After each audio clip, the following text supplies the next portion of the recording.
Hello, আসসালামু আলাইকুম। কেমন আছে? আলহামদুলিল্লাহ ভালো আছি আমরা।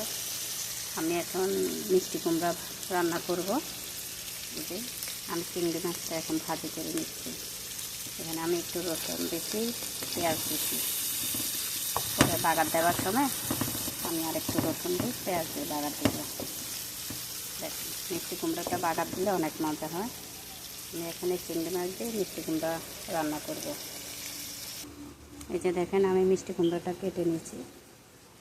এখন এটা মাছটা কষানো হলে আমি মিষ্টি কুমড়াটা দেবো। দেখেন, আমি একটু পানি দিচ্ছি।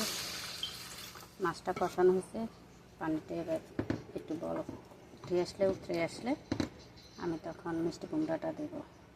দেখুন, আমি মিষ্টি কুমড়াটা দিয়ে দিচ্ছি। যে একটু নেড়ে চেড়ে দিচ্ছি, মিষ্টি কুমড়াটা হোক।